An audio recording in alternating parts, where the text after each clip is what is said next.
आज हम मुखातिब हैं अविभाजित सीधी जिला के युवा मोर्चा जिलाध्यक्ष, सिंगरौली जिला के पूर्व जिलाध्यक्ष, सिंगरौली विकास प्राधिकरण के अध्यक्ष, पूर्व अध्यक्ष एवं कई सारे लोकसभा का प्रभारी, विधानसभाओं के प्रभारी, वर्तमान में प्रदेश कार्य समिति सदस्य भाजपा, जिला डिंडोरी के प्रभारी, भाजपा के खांटी कार्यकर्ता व नेता गिरीश द्विवेदी जी से। गिरीश द्विवेदी जी, आपकी राजनीतिक यात्रा कब और कहां से आरंभ हुई? एक तो पहले आपको बहुत बहुत धन्यवाद कि आप मेरा साक्षात्कार लेने के लिए आए हुए हैं। देखिए, ये तो मुझे भी नहीं याद है कि मेरी राजनीतिक यात्रा कब प्रारंभ हुई। जी। जब मैं हायर सेकेंडरी में पढ़ता था, 17-18 साल की उम्र रही होगी, तो उस समय से ही 89-90 में, 89 में जो लोकसभा चुनाव चल रहा था देश में, उसमें सीधी संसदीय क्षेत्र के तत्कालीन प्रत्याशी स्वर्गीय जगन्नाथ सिंह जी थे। जी जी जी। और जगन्नाथ सिंह जी कभी मेरे पिताजी के क्लासमेट थे और एक साथ दोनों एक ही बैच में टीचर भर्ती हुए थे। तो एक घर में एक वातावरण था कि वो हमारे पारिवारिक वो है। जी जी जी। तो उस किशोरावस्था के समय से ही भारतीय जनता पार्टी से जुड़ा हो गया। जी। और फिर कभी सोची समझी उसके तहत, रणनीति के तहत कोई राजनीतिक वो नहीं किया मैंने यात्रा प्रारंभ। क्योंकि एक बार जुड़ गए और फिर लोगों से मिलना जुलना हो गया, थोड़ा अच्छा लगने लगा। उसी समय राम मंदिर वगैरह का भी विषय था। जी। तो एक जो सनातनी परिवार होने के कारण जो पारंपरिक वो था, तो वो भगवान राम के प्रति श्रद्धा थी। और सबसे अच्छी बात जो थी कि ये जो भारतीय जनता पार्टी राष्ट्रवाद की बात करती थी। जी जी। तो वो मेरे कहीं न कहीं किशोरावस्था के समय से मेरे मन में जम गया, इसलिए भारतीय जनता पार्टी का कार्यकर्ता बन गया और अभी तक उस पर चल रहे हैं, उसी रास्ते पर। आपको भाजपा में ही जुड़ने की प्रेरणा कहाँ से मिली और पार्टी कोई क्यों नहीं? देखिए, उस समय जब की मैं बात कर रहा हूँ, तो एक तो अटल जी का उस समय बहुत विशाल व्यक्तित्व था। जी। हालांकि वो सत्ता में कम रहे उस समय, तो थोड़े दिन के लिए जरूर, बाद में जब वाजपेयी जी की सरकार आई तो बाहर से भारतीय जनता पार्टी का हो रहा। लेकिन सही स्थिति ये है कि जो इनकी राष्ट्रवादी विचारधारा थी और जो इन लोगों के उद्बोधन थे, माननीय आडवाणी जी का जन्मदिन भी है। जी जी। लाल कृष्ण आडवाणी जी ने एक राम रथ यात्रा उसी दौरान निकाली, बिल्कुल बिल्कुल। जिसका सभी लोगों के मन पर एक विशेष प्रभाव रहा। और मैं भी अखबार के माध्यम से, टीवी, हालांकि टीवी उस समय कम ही उपलब्ध होती थी, पर फिर भी टेलीविज़न, अखबार के माध्यम से जो भी दिखता था, तो उससे एक मन बनता गया कि भारतीय जनता पार्टी राष्ट्रवादी संगठन है, सनातन परंपराओं को मानने वाली संगठन है, और इसके नाते मैं भारतीय जनता पार्टी से जुड़ता गया। जी। द्विवेदी जी, जब आपने राजनीति शुरू किया था, जैसा आपने बताया, और संगठन में कदम रखा था, तब पार्टी की स्थिति क्या थी और आज उससे कितनी अलग है? देखिए, मध्य प्रदेश में तो उस समय भी थोड़े थे, 90 से 92 माननीय पटवारी की सरकार थी जी। लेकिन भारतीय जनता पार्टी की स्थिति बहुत मजबूत नहीं थी। जी जी। और चूँकि सरकार में ज़्यादातर कांग्रेस पार्टी रहती थी, कांग्रेस के यहाँ के इस जिले से उस समय संयुक्त जिला होता था, तो बड़े नेता भी रहे, तो कई लोग भारतीय जनता पार्टी से खुलकर जुड़ने में संकोच करते थे, या थोड़ा कह सकते हैं आपकी प्रशासनिक और निजी तौर पर बचना चाहते थे। जी। लेकिन आज परिस्थितियां अलग हैं। भारतीय जनता पार्टी प्रत्येक बूथ पर है। भारतीय जनता पार्टी मजबूत स्थिति में है, बल्कि कांग्रेस की स्थिति कमजोर हो गई है। जी। अगर हम और थोड़ा पहले जाए, 90 के पहले, जी। तो विशेष तौर से विंध्य में तो भारतीय जनता पार्टी बिल्कुल ही कमजोर थी ही नहीं। यहाँ या तो कांग्रेस का वर्चस्व था, या जो थोड़े बहुत कांग्रेस के विरोध में लोग थे वो समाजवादी लोग थे। उनमें से भी फिर अधिकांश लोग या तो कांग्रेस में चले गए और या तो जनसंघ के प्रभाव में आ गए। तो इसलिए उस समय की परिस्थितियां भारतीय जनता पार्टी के लिए बहुत कठिन थी। जब मैं युवा मोर्चे का ही अध्यक्ष रहा तो प्रदेश में दिग्विजय सिंह जी की सरकार थी जी। और दिग्विजय सिंह की सरकार थी, लगातार 10 साल उनकी सरकार रही। यहाँ कुछ दिन अजय सिंह रावल जी भी मंत्री रहे, प्रभारी मंत्री रहे, इंद्रजीत पटेल जी लंबे समय रहे, बंसुमणि वर्मा जी रहे। तो इस क्षेत्र में ये लोग अपना वर्चस्व मानते थे। लेकिन आज परिस्थितियां बिल्कुल उलट हैं। कांग्रेस को एक एक सीट के लिए लाले पड़े हुए हैं। विगत 2 चुनाव से, पिछले चुनाव में भी कांग्रेस को सीधी लोकसभा में जो 7 विधानसभा है उनमें से मात्र एक ही सीट मिली थी, सियावल की। और इस बार भी मात्र एक ही सीट मिली है, वो चुनाव। और लोकसभा तो हम लंबे समय से जीत रहे हैं। थोड़े कोई उपचुनाव जो एक हुआ था 2007 में, तो थोड़े समय के लिए कांग्रेस के सांसद बन गए थे। नहीं तो आप लंबा इतिहास देखेंगे तो भारतीय जनता पार्टी के ही सांसद बन रहे हैं। और नए प्रसीमन पर तो एक बार भी कांग्रेस नहीं जीती। बिल्कुल बिल्कुल।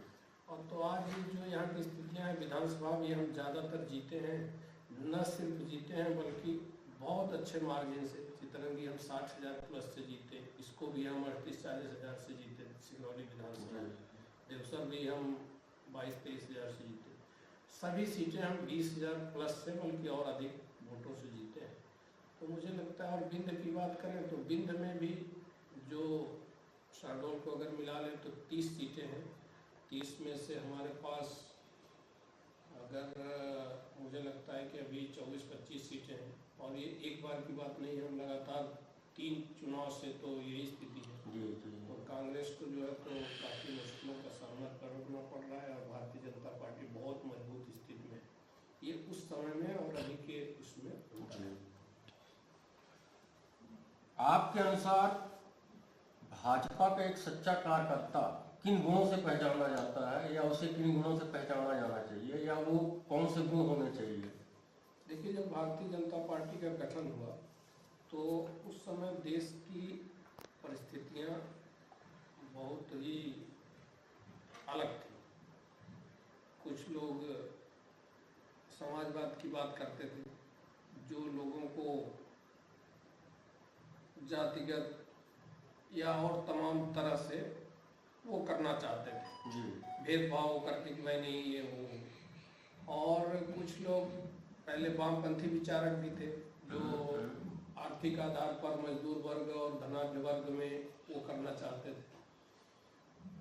जो उस समय की सबसे पुरानी पार्टी कहिए पहले, और राजनीतिक दल तो नहीं था, क्योंकि वो स्वतंत्रता के लिए लोगों ने वो किया था। और स्वतंत्रता से भी ज़्यादा जो कांग्रेस का गठन ये जो उन्होंने किया, तो उस समय कांग्रेसियों की मुख्य मांग स्वतंत्रता नहीं थी। ये तो बाद में बाल गंगाधर तिलक ने कहा कि भाई स्वतंत्रता हमारा जन्मसिद्ध अधिकार है, अब लेकर रहेंगे। पहले तो इन लोगों का यह था कि भाई सत्ता में हमारी सुनी जाए, मतलब एक तरह से वो दलाली की व्यवस्था थी। फिर वो आज़ादी के आंदोलन में रहे, तमाम परिस्थितियाँ आई, मैं उस पर नहीं जाता हूँ।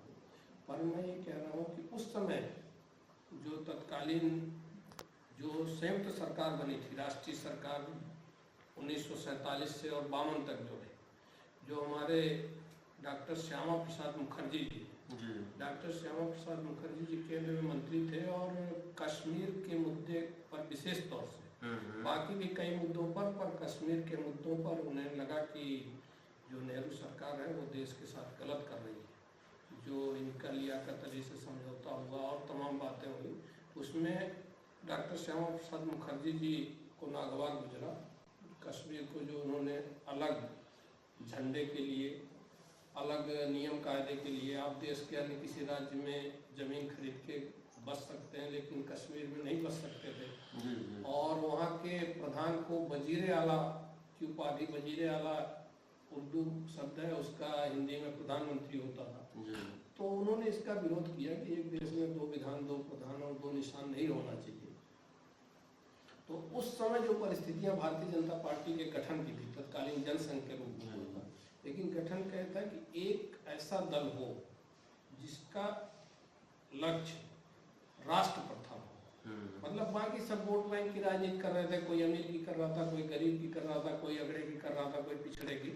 लेकिन जो जनसंघ का गठन हुआ, जो भारतीय जनता पार्टी के रूप में रूपांतर हुआ, उसका एक था एकात्म मनोभाव, मतलब राष्ट्र प्रथम, व्यक्ति में किसी तरह का भेद न हो और राजनीति अपने लिए न हो कि देश के लिए हो। उस समय के लोगों ने कहा कि भाई सबसे पहले देश, उसके बाद हमारा दल और उसके बाद हम। और मुझे लगता है कि यही भारतीय जनता पार्टी की मुख्य पहचान है। अन्य दलों में जहां ये है कि पहले व्यक्ति, फिर दल और फिर देश। आप किसी को भी देखेंगे, अभी बिहार में चुनाव हो रहा है, आप देखिए लोग अपने निजी परिवार के लिए, निजी बेटे को बढ़ाने के लिए इसमें सब लगे हैं। उसमें लोग जाति का सहारा ले रहे हैं, ये कर रहे हैं, वो कर रहे हैं, लेकिन किसी को भी विकास से मतलब नहीं है, देश से, क्षेत्र से मतलब नहीं है। तो भारतीय जनता पार्टी इस मामले में थोड़ा सा मुझे लगा कि विचारधाराएं अच्छी है। और यही जो है तो कहीं न कहीं भारतीय जनता पार्टी को अन्य दलों से अलग भी करती हैं और ये कार्यकर्ता की पहचान भी बनाती है कि भाई हमारे लिए स्वयं का हित बाद में है, दल का हित भी सेकेंडरी है, लेकिन पहला हम लोगों का लक्ष्य या हम लोगों का जो विचार है वो राष्ट्र का हित होना चाहिए, ऐसा है। ये जो है तो भारतीय जनता पार्टी के प्रत्येक कार्यकर्ता को ध्यान देना चाहिए। लाल कृष्ण आडवाणी जी का मैंने पहले भी उल्लेख किया। आज जो है तो मैं 2 उदाहरण दे रहा हूँ। लाल कृष्ण आडवाणी जी भारतीय जनता पार्टी के राष्ट्रीय अध्यक्ष थे और संसद भी थे। हवाला मामले में एक कोई जैन थे, उनकी एक डायरी बरामद हुई जिसमें ये हुआ कि हवाले के पैसे में, लेन देन में इनका भी नाम था। उसमें कई तमाम नेताओं का, यहाँ के मतलब माधवराव सिंधिया जी का था, कई बड़े नेताओं का था, उनका नाम लेने का कोई विषय नहीं है। उसमें माननीय आडवाणी जी का भी नाम था। तो आडवाणी जी का जैसे ही नाम आया, बल्कि और शरद यादव वगैरह का था, कई लोगों का। शरद यादव ने तो सदन में स्वीकार किया कि मैंने 5 लाख रुपए लिए हैं, अगर अपराध है तो आप जेल भेज दो, लेकिन मैं निकलूंगा तो फिर लूंगा, क्योंकि मैं संगठन चलाता हूँ, मेरे पास कोई पूंजी नहीं। ऐसे तमाम लोग विभाग भी थे। और आडवाणी जी का जब नाम आया तो आडवाणी जी बहुत ही, मैं इसलिए मानता हूँ कि सुचिता की राजनीति में आडवाणी जी जैसा कोई उदाहरण नहीं है। उन्होंने लोकसभा सदस्यता से तुरंत त्यागपत्र दे दिया और बोला कि जब तक इस हवाला के मामले में बरी नहीं हो जाता हूँ तब तक मैं संसद में कदम नहीं रखूँगा, क्योंकि यह लोकतंत्र का मंदिर है और अगर मैं दागी हूँ तो मुझे इसमें आने का हक नहीं।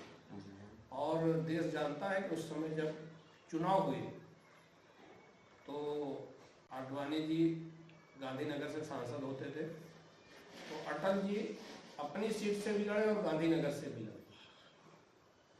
मतलब कहीं भी उन्होंने सिद्धांतों से समझौता नहीं किया। और ये भारतीय जनता पार्टी के लिए एक बड़ा वो है। उसमें उन्होंने कहा कि भाई हमारे लिए संसद बनना ज़्यादा महत्वपूर्ण नहीं है, देश के लोकतंत्र की शुचिता बनी रहना ज़्यादा महत्वपूर्ण है।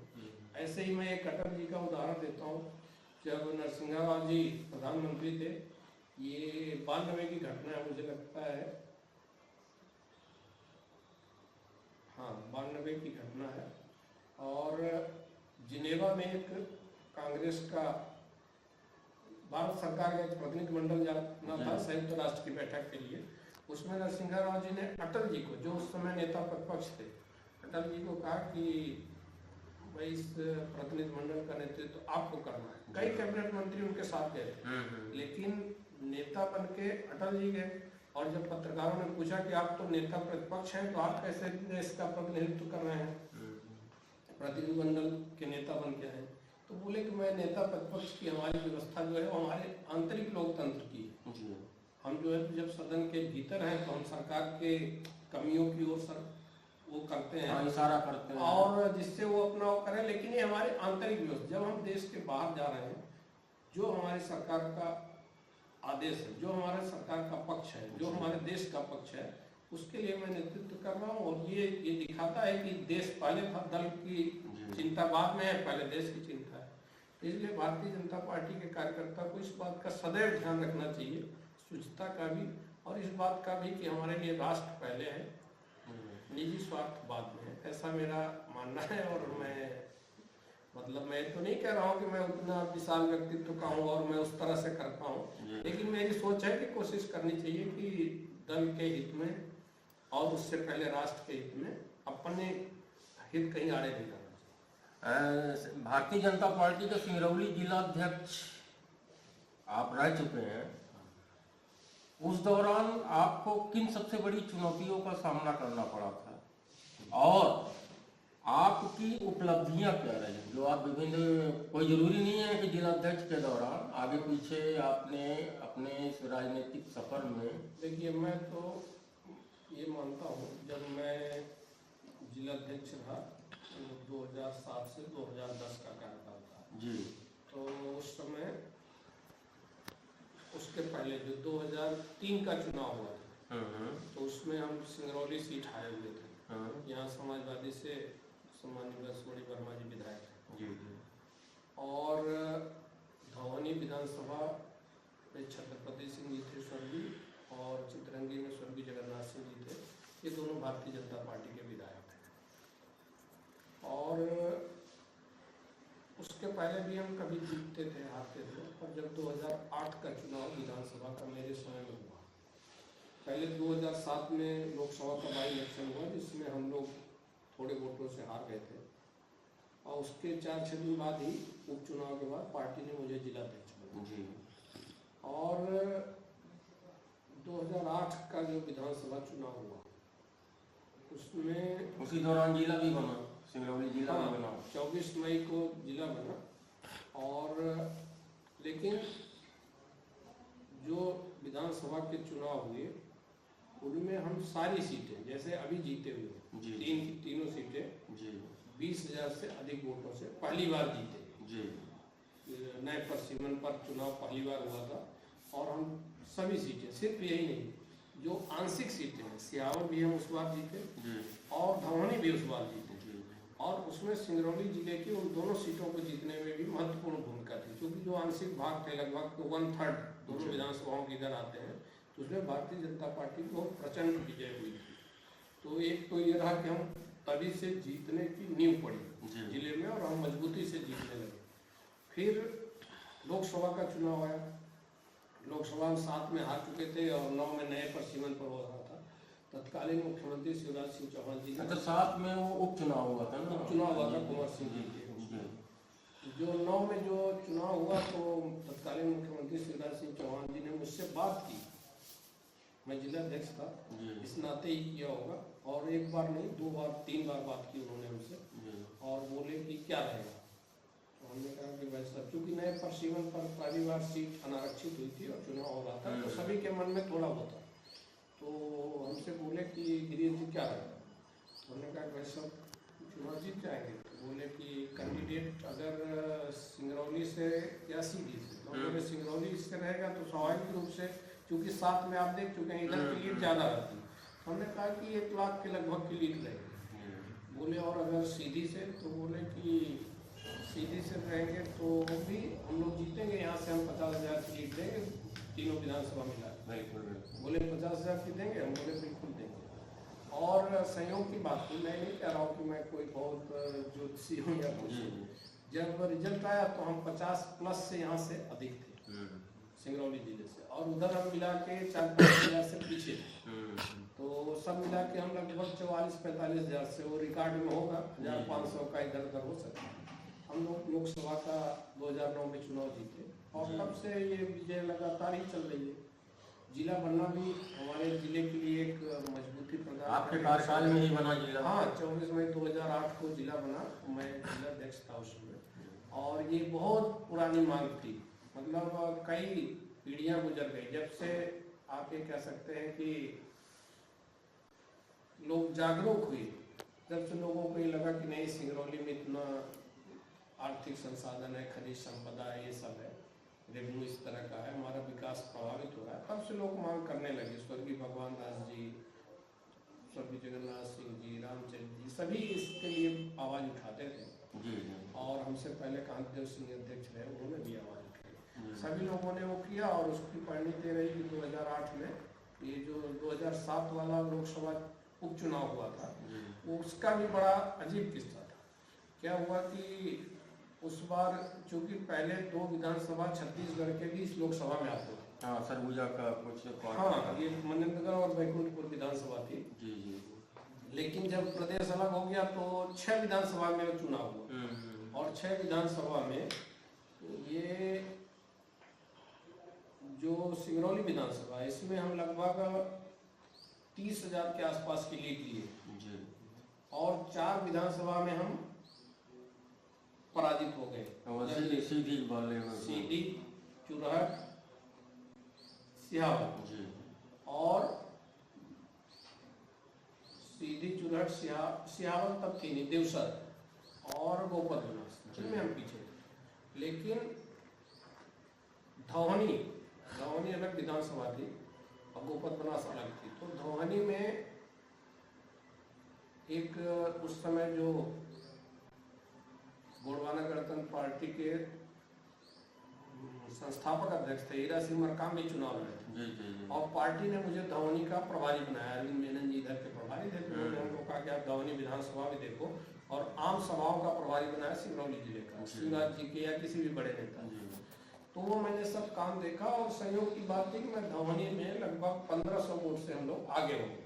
तो 30,000 से महज जीते और 1500 के लगभग से धौहनी से, लेकिन सब मिला के हम 1200-1300 से चुनाव हार गए लोकसभा में।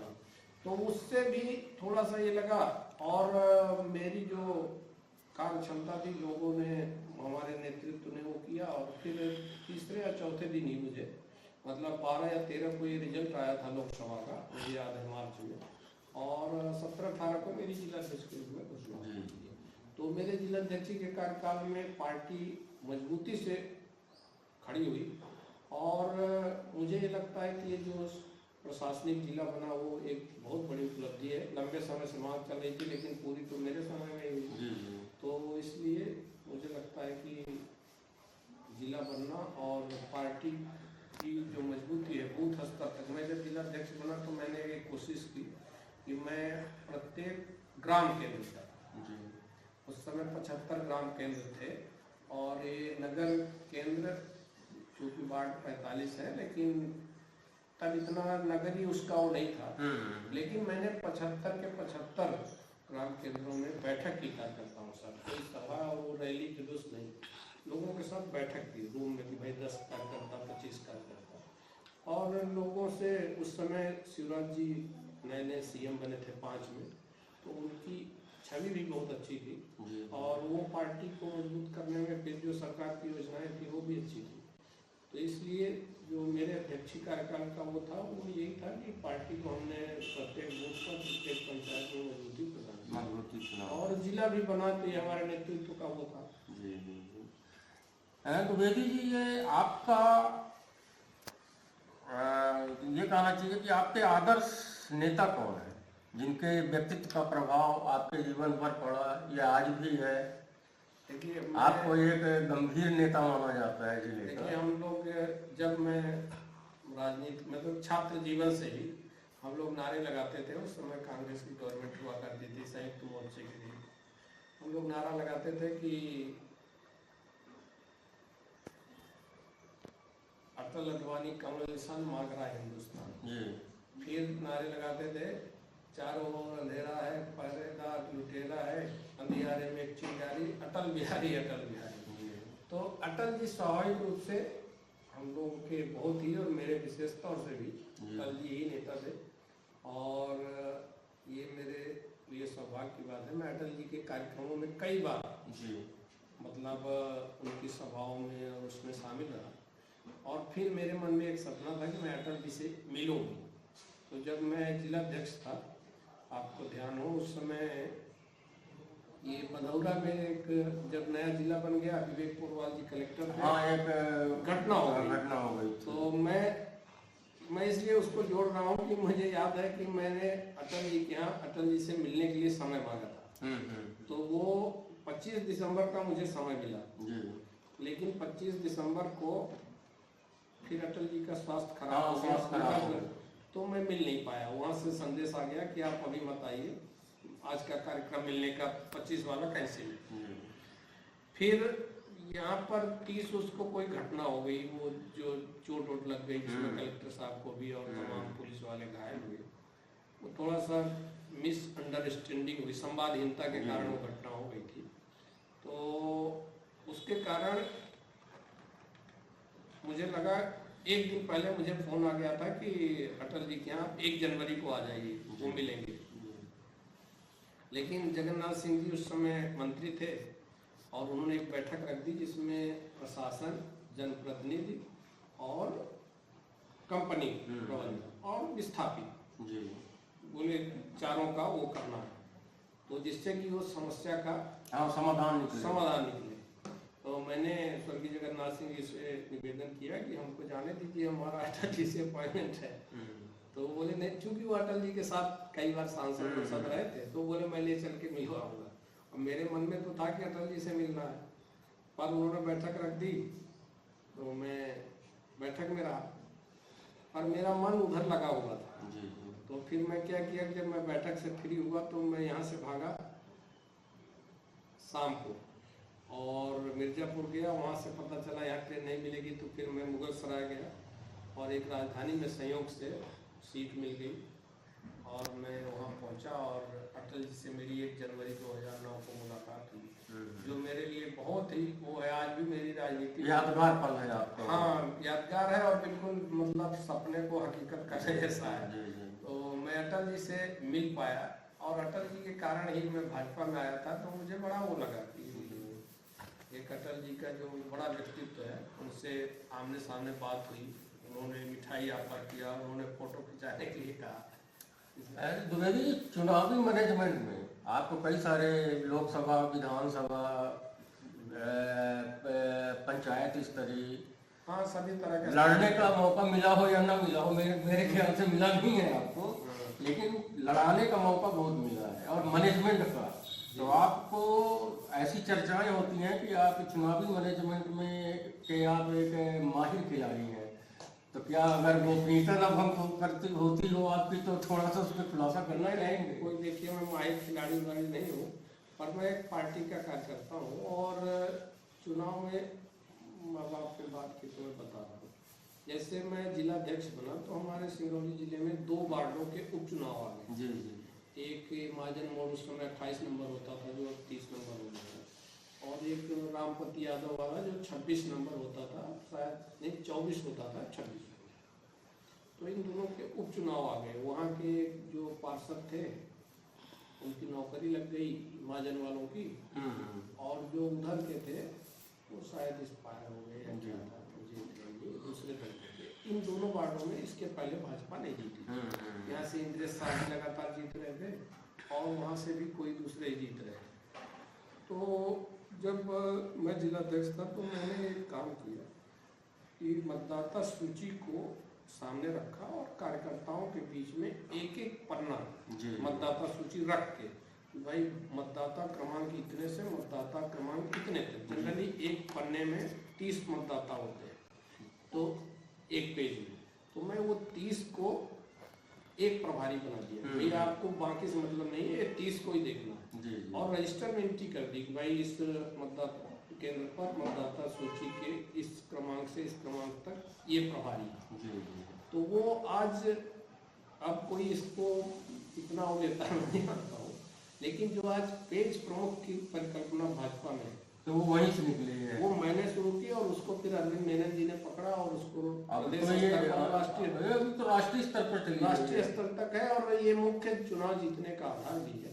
लेकिन मैंने जो पेज प्रमुख की परिकल्पना थी वो मैंने शुरू की, और बाकी कोई ऐसा नहीं है। भारतीय जनता पार्टी का नेतृत्व है, भारतीय जनता पार्टी की योजनाएं हैं, और अगर ये उसमें प्रबंधन का भी वो जुड़ जाता है तो अगर प्रत्येक मतदाता तक पहुंच पाते हैं, उसको बूथ तक पहुंचा पाते हैं, तो चुनाव जीतना आसान हो जाता है। बिल्कुल बिल्कुल। वर्तमान में बीजेपी संगठन की राजनीति किस स्तर की है, क्या महसूस करते हैं आप संगठन की? देखिए, सबकी अपनी अपनी कार्यशैली होती है।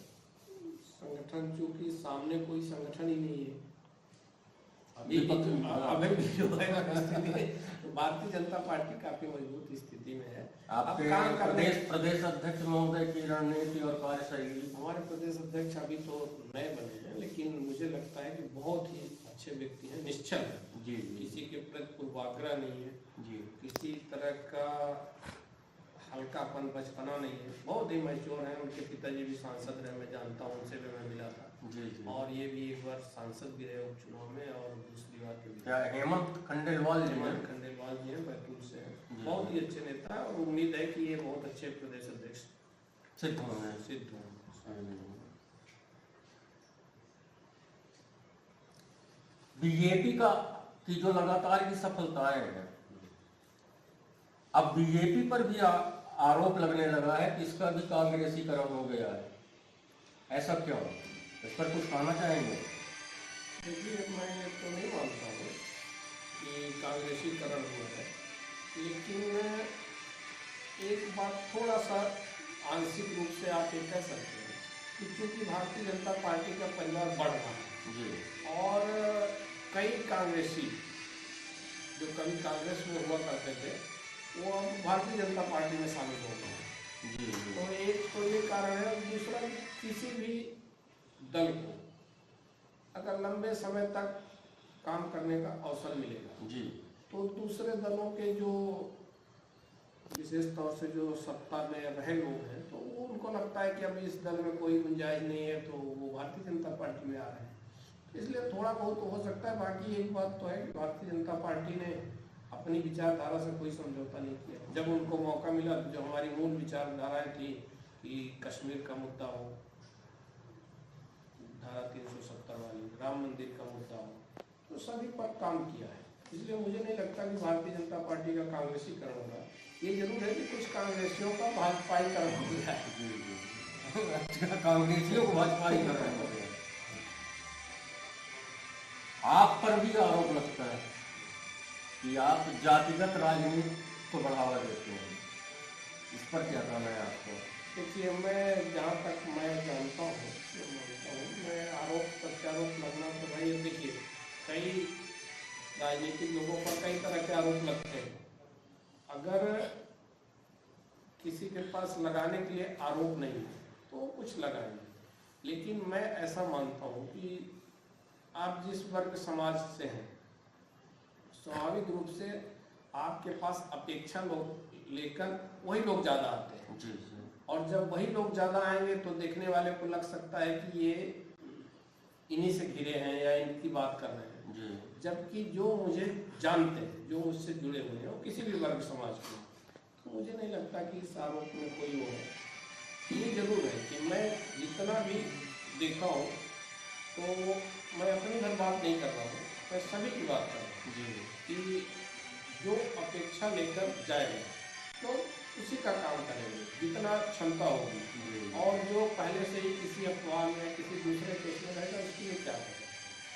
राजनीति में प्रतिस्पर्धी लोग और जब कुछ नहीं पाते उनको आरोप लगाना रहता है, तो नहीं पाते तो वो इस तरह के हल्के आरोप लगाते हैं। इसमें कोई भी अगर कोई उदाहरण से कहे, मैं कहिए तो एक उदाहरण भी अपने दे दूँ, अगर आप कहेंगे तो मैं जिला अध्यक्ष था, तो ये वार्ड नंबर अब हो गया है 44, पहले था 42। तो यहाँ पर मेरे जिला अध्यक्ष के पहले रामकली शर्मा जी पार्षद थी। बिल्कुल, हाँ। और डीएन शुक्ला भाजपा के टिकट से हारे हुए थे। पचौल वाले डीएन शुक्ला जी, पचौल वाले, वो मेरे मंडल महामंत्री थे और लोग मुझसे जोड़ते थे कि मेरे जी।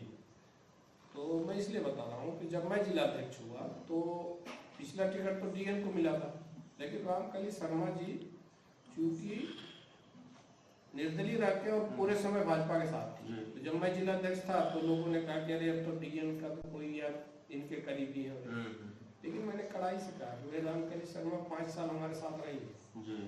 तो हम नैतिक उस पर हमारा ये दायित्व है कि हम उनको अपनी पार्टी का सिंबल दें, और हमने उनको दिया।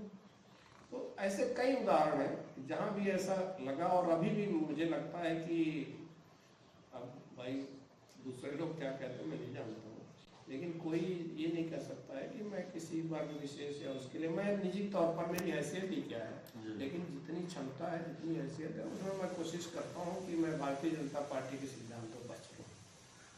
द्विवेदी जी, एक सवाल और है।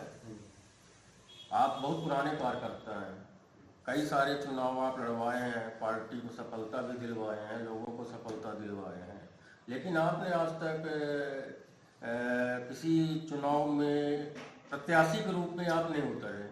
आपको पार्टी ने मौका नहीं दिया या आपने उतरने की इच्छा नहीं जताया? देखिए, एक राजनीतिक कार्यकर्ता होने के नाते हर व्यक्ति, अगर मैं कहूँगा कि मैंने इच्छा नहीं जताई तो ये सही नहीं होगा जी। प्रत्येक व्यक्ति जो राजनीति में काम कर रहा है, ये जरूर है कि मैं ये सोच के राजनीति में नहीं आया था कि मुझे कभी मौका मिल सकता है या मैं इच्छा करूंगा, क्योंकि तभी इधर की सभी सीटें, तीनों सीटें जो थी वो आरक्षित थी। जी। लेकिन राजनीतिक कार्यकर्ता होने के नाते जब से ऐसा हुआ कि मैं लड़ सकता हूँ, तो मैंने पार्टी नेतृत्व के पास अपनी बात रखी होगी।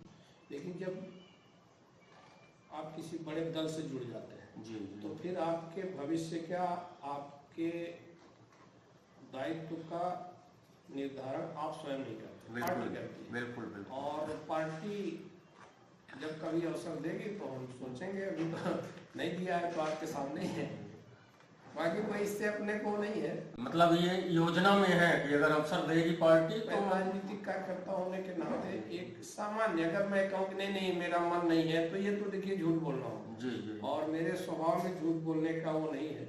मैं ये सोचता हूँ कि चूंकि मैं एक बड़े दल से जुड़ा हूँ, मैं समय भी देता हूँ, और मुझे लगता है कि अगर पार्टी अवसर दे तो मैं ज़्यादा अच्छे से लोगों का काम कर सकता हूँ। तो इच्छा रखना स्वाभाविक है, अगर पार्टी मौका देगी तो करेंगे, नहीं देगी तो नहीं करेंगे। पार्टी जिस तरह, जब मैंने कहा कि जब आप किसी बड़े दल से या बड़े विचार से जुड़ जाते हैं तो फिर लक्ष्य निजी नहीं रह जाता है, फिर लक्ष्य जो है उस दल के आधार पर जो निर्धारित करता है उसको अपने को निर्वहन करना पड़ता है। तो मेरा भी यही कहना है। चलिए, धन्यवाद। बहुत धन्यवाद, आपने समय दिया और पार्टी को आप उत्तरोत्तर अपने विकास की ओर ले जाएं। इन्हीं शुभकामनाओं के साथ नमस्कार। आप दोनों मित्रों का बहुत धन्यवाद। लंबे समय बाद आपसे भी मुलाकात हुई, आप मेरे पुराने मित्र हैं, साथी हैं, जब आप भारत भाषा का जी। समय के बहुत धन्यवाद।